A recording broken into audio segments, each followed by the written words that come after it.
Michigan, 15 September 1976. President Fleming, Senator Griffin, Congressman Ash, Congressman Vanderjack, Michigan students, faculty, and guests. President Fleming, I am deeply grateful for the opportunity to be on this great campus. I am proud of you as the President of the University of Michigan, and I'm equally proud of the great record of my alma mater.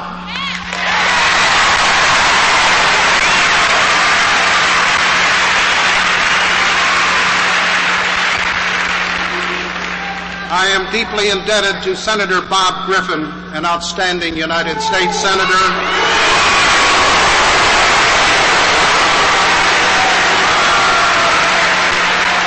who has been my close personal friend and loyal supporter from the very beginning of my political career. And I am delighted to have on the platform with me your effective and able Congressman Marv Ash, who will be Michigan's next United States Senator.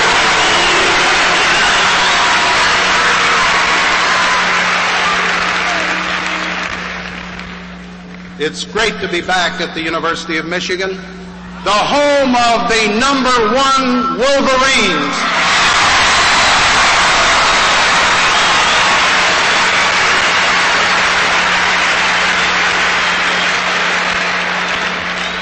After what you did to Wisconsin, I'll tell you one thing.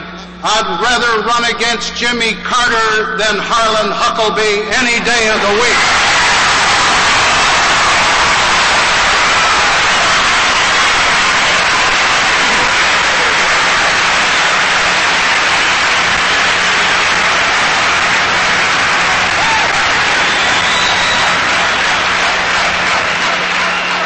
I'm reminded of another Michigan football game that I attended in 1948.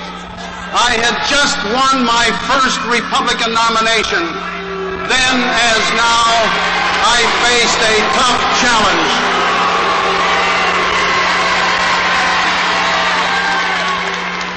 My mind wasn't on politics that Saturday afternoon. It wasn't even on football. I was on my honeymoon.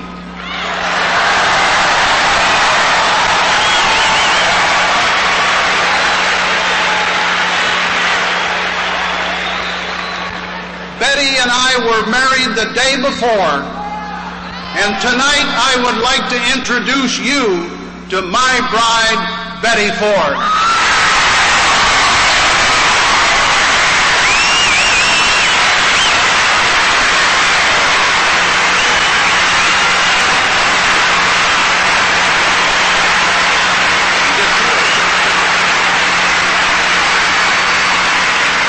Well, dear, I see we're back here in Michigan again, but this time not on our honeymoon.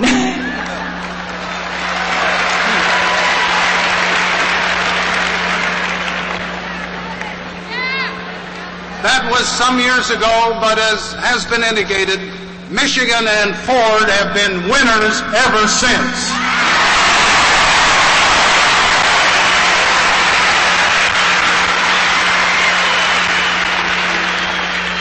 I've come home to Michigan to share with you my views of America in 1976 and my hopes for America in the next 4 years and beyond.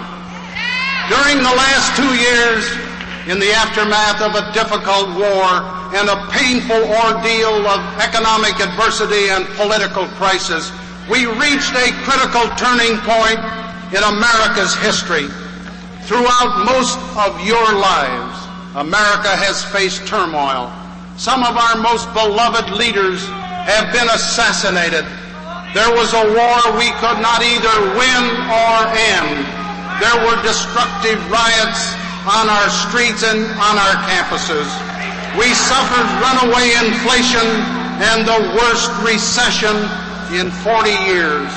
We were betrayed by corruption at the highest level of our government.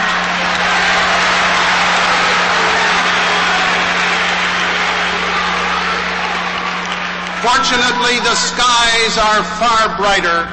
My administration has restored trust in the White House.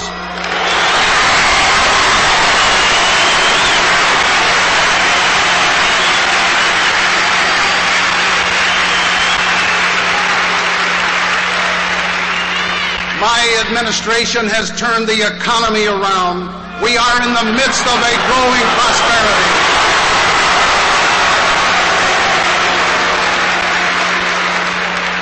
We have peace and the capability and the will to keep it.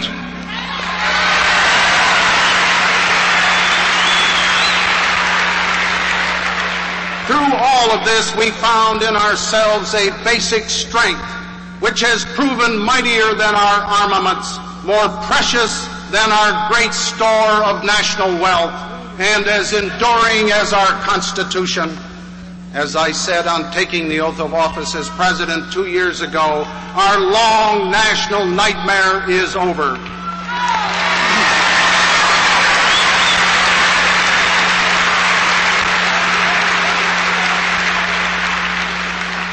In the last 2 years, the United States of America has made an incredible comeback, and we're not through yet.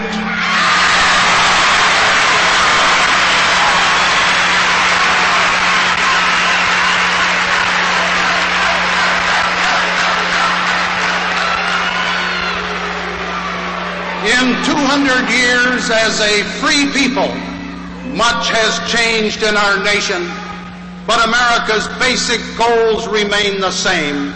Americans want a job with a good future. Americans want homes and decent neighborhoods and schools where our children can get a quality education. Americans want physical security, safety against war and crime, safety against pollution in the water we drink and in the air we breathe.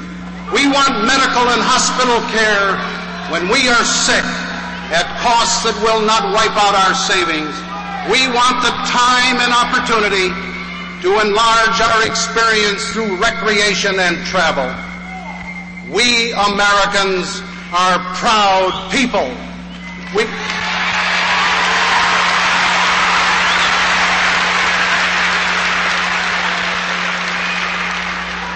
We cherish our inalienable rights, the right to speak our minds, the right to choose the men and women who enact and enforce our laws, the right to stand equal before the law, regardless of sex, age, race, or religion. The right as a farmer, businessman, or worker and consumer to bargain freely in the economic marketplace, the right to worship as we choose.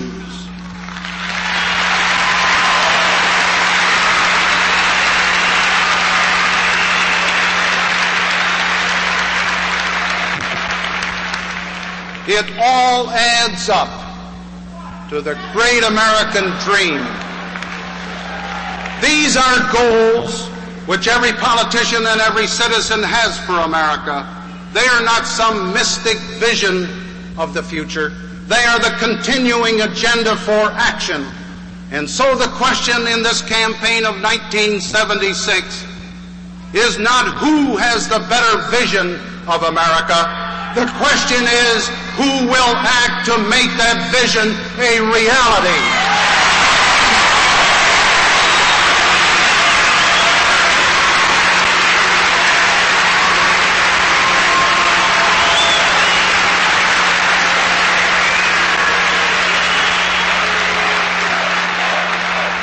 The American people are ready for the truth, simply spoken, about what government can do for them and what it cannot and what it should not do.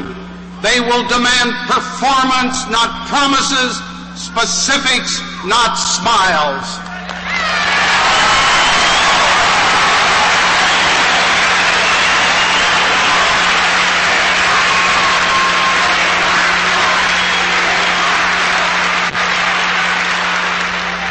There are some in this political year who claim that more government more spending, more taxes, and more control on our lives will solve our problems. More government is not the solution. Better government is.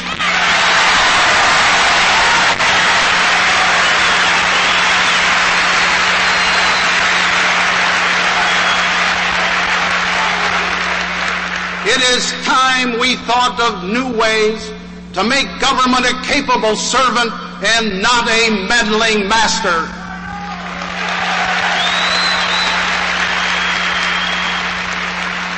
Let's get down to cases. Let's talk about jobs.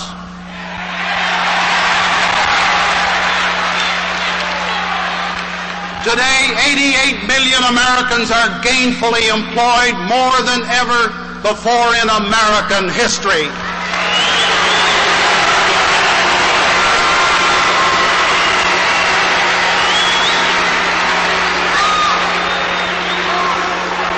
But that's not good enough.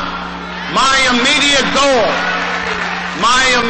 goal is 2.5 million new jobs every year, with emphasis on youth, especially the minority.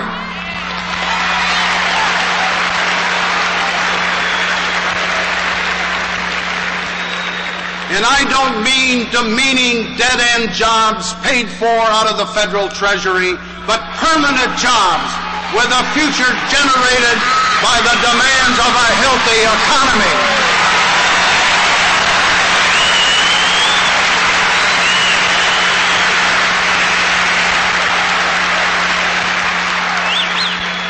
Can we do it? We have done it.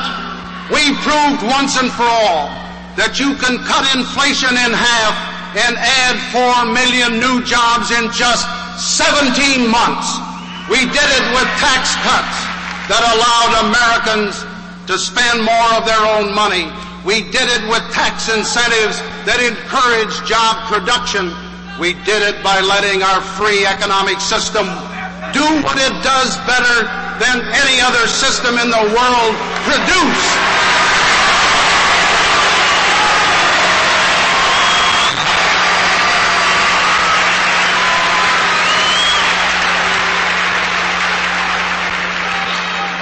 But I won't be satisfied until every American who wants a job can find a job.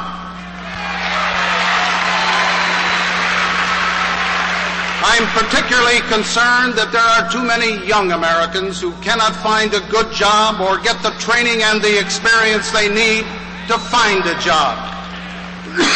Americans have long since recognized the importance of assuring that every high school graduate who is willing, able, and qualified be able to go to college. We have done so through grants, loans, and scholarships. I believe we can apply the same principle to create a program for young people who choose not to go to college but want a job at which they can learn a trade, a craft, or practical business skills. It can be done. Let's put America, all of America, to work.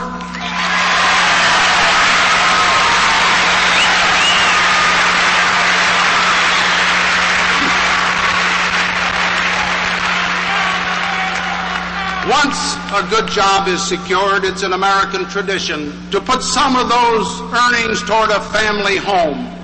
But nowadays, with interest rates too high, down payments too high, and even monthly payments too high, home ownership is not within the reach of many Americans, particularly young Americans beginning a career or marriage. My goal is home ownership for every American family that wants to own a home and is willing to work for and save for it.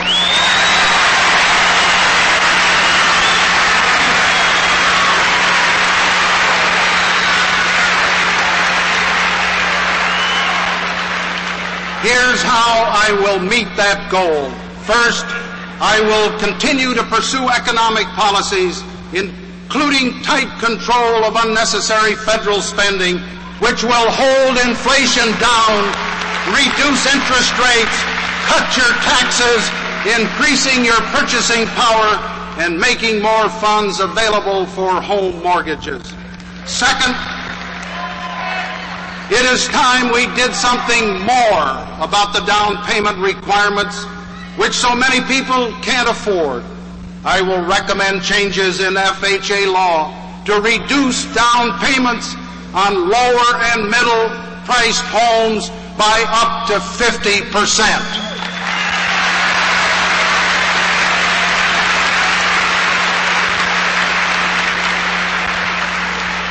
Third, I will direct the Department of Housing and Urban Development to accelerate implementation of a new federal guarantee program to lower monthly payments in the early years of home ownership and gradually increase them as the family income goes up.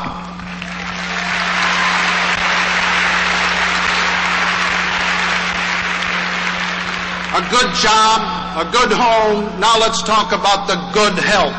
We must have to appreciate both.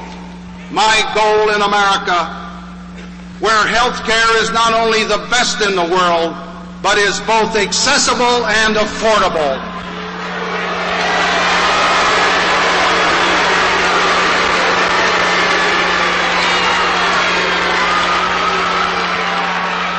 But raising federal taxes by $70 billion a year for a government-dominated health insurance program is not the way to do it.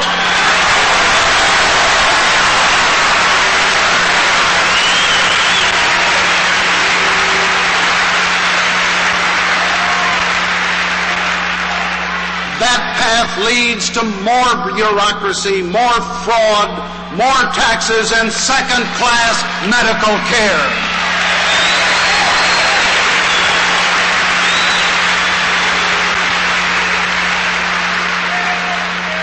That's what I'm against. Here's what I'm for. As our first priority, I have recommended protection against the costs of a catastrophic or prolonged illness for the aged and the disabled, ensuring that never again will they have to pay more than $750 a year for medical care. People should not have to go broke to get well.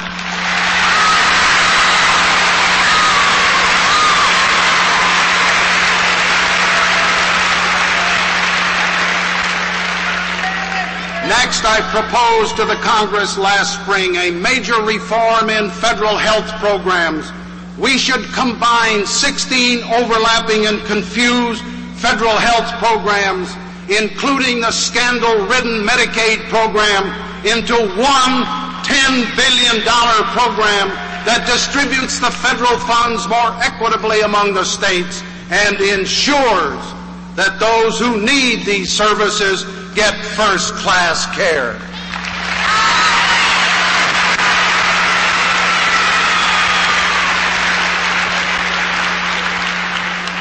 It's sad but true. America is still awaiting action by the Congress on this urgently needed legislation. Now let's turn to an area of special concern to this audience, education. One of the most urgent problems is to create a climate in every classroom where teachers can teach and students can learn.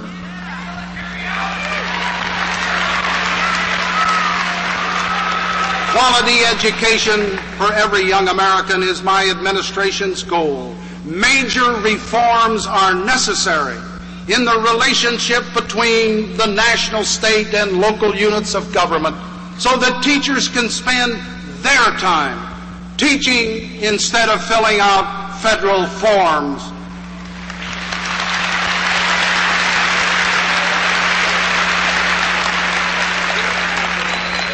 Federal aid is necessary, but federal aggravation must stop.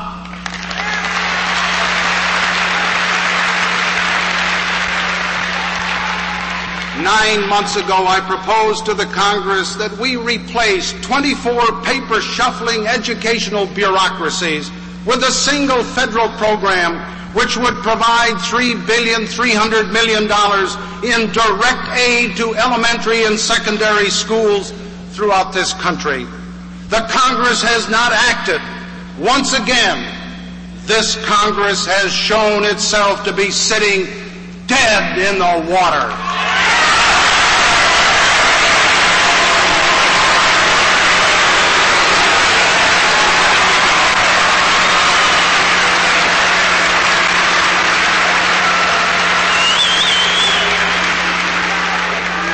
And I might add, addicted to the status quo.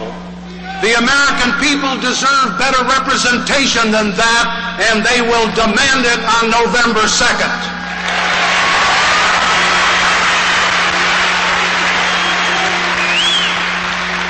We must ensure that low-income students have access to higher education. We must also find ways through the tax system to ease the burden on families who choose to send their children to non-public schools and to help families cope with the expenses of a college education.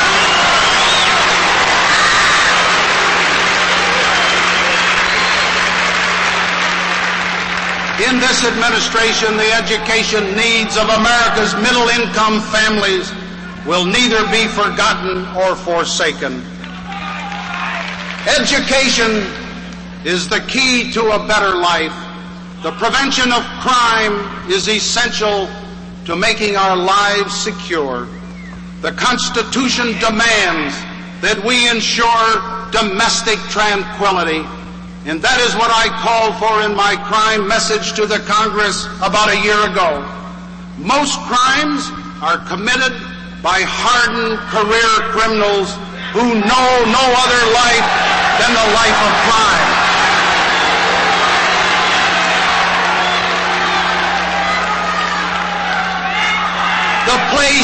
The place for those people is not on our streets, but in the jails.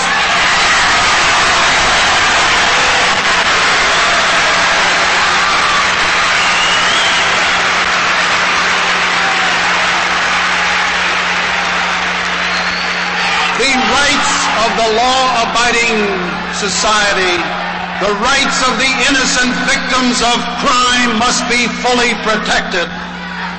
And finally, we must give Americans the chance to enjoy America. I have outlined a $1.5 billion program to expand and to improve our national park system over the next 10 years.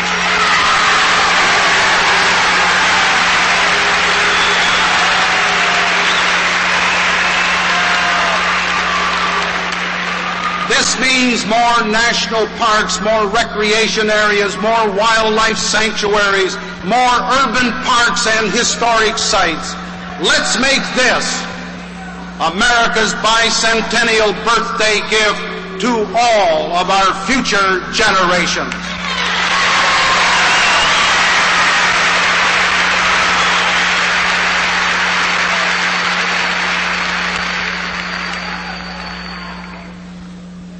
Today, America enjoys the most precious gift of all. We are at peace.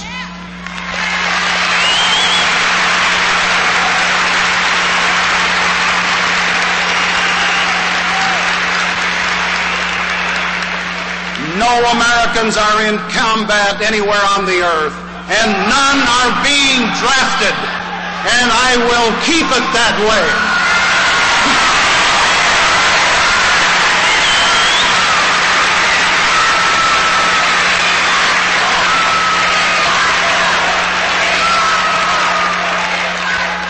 We will be as strong as we need to be to keep the peace, to deter aggression, and to protect our national security.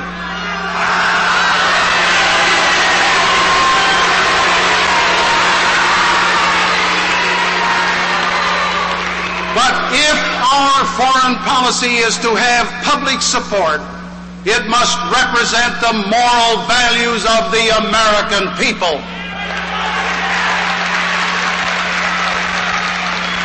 What is more moral than peace with freedom and security in the United States?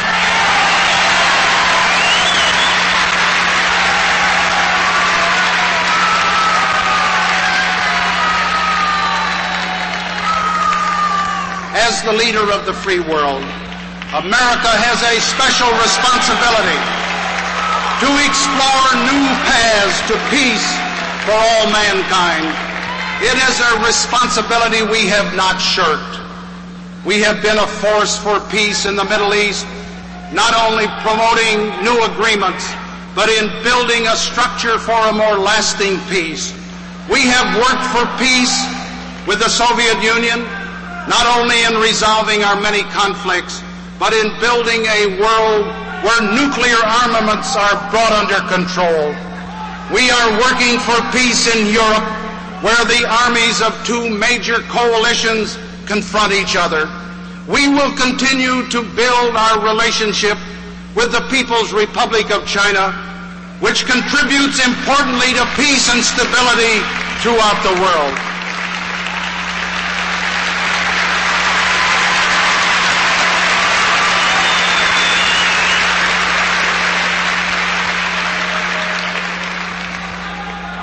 Now, in the face of a new challenge, we are on a mission for peace in Southern Africa. This is the first administration in America's history to develop a comprehensive affirmative African policy. This policy has won respect and trust on that troubled continent.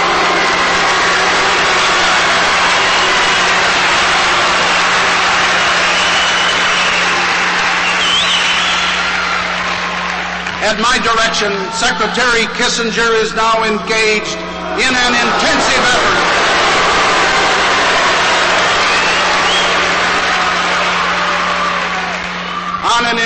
effort to help all the parties, black and white, involved in the mounting crisis in Southern Africa, to find a peaceful and just solution to their many and complex differences.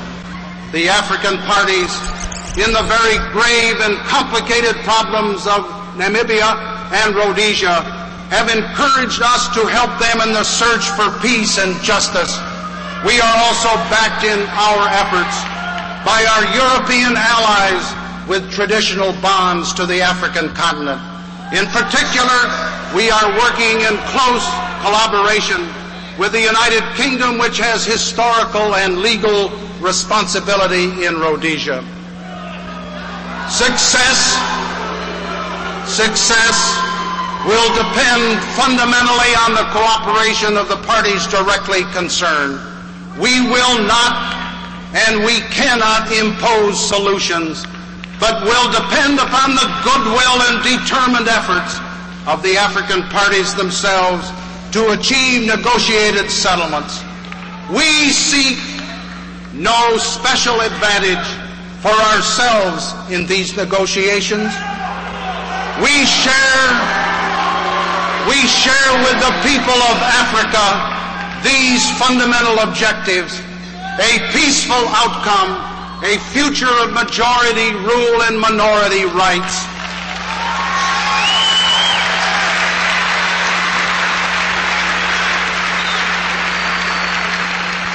a prospect of widening human dignity and economic progress, and a unified and independent Africa, free from outside intervention or threat.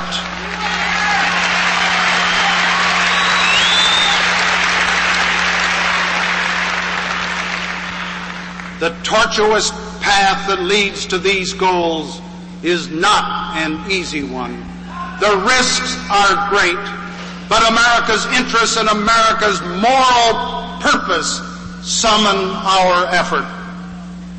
Despite the rigors of a great national election, I have persisted in carrying out this new policy towards Africa, not because it is expedient, but because it is right.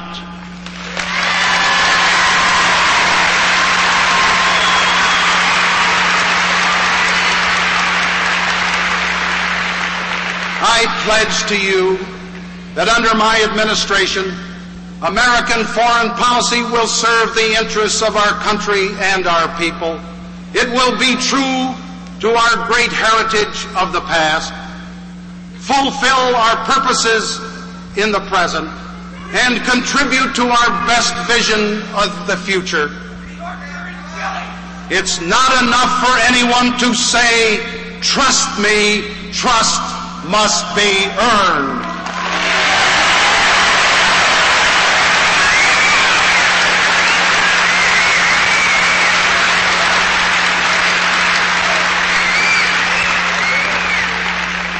Trust is not having to guess what a candidate means.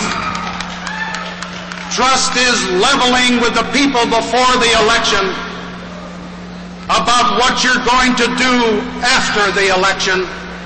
Trust is not being all things to all people, but being the same thing to all people.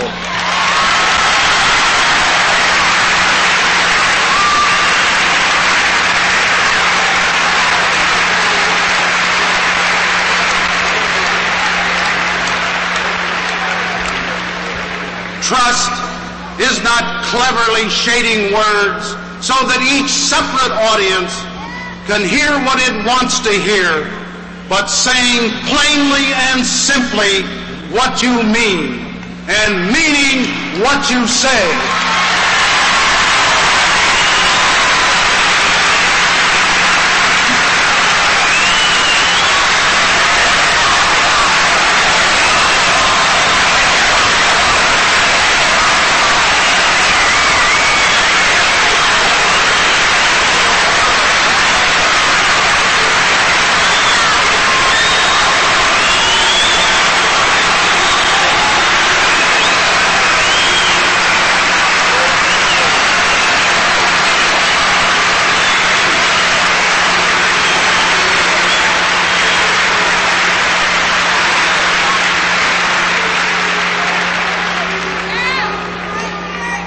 I am proud of the majority of the American people who demand more honesty, truthfulness, and candor of their elected representatives.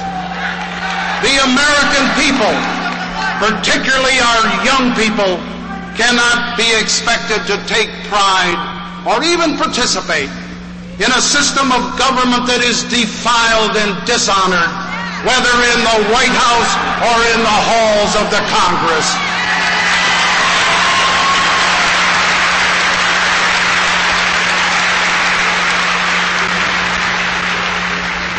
Personal integrity is not too much to ask of public servants. We should accept nothing less. As we enter the last 7 weeks of this national election, a new poll indicates that as many as 65 million Americans will not vote in November. Some people have said that they are not excited about any of this year's candidates.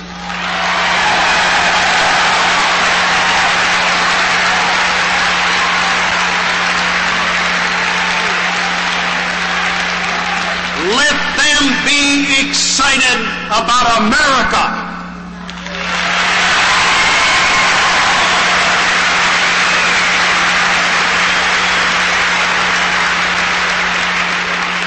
Let them be excited about their own capacity to grow and change, about our nation's capacity to grow and change, and even about the evolution with their help of the candidate of their choice. In this year of 1976, I stand before you as the last president of America's first 200 years. But with your help, I also intend to be the first president of America's new generation of freedom.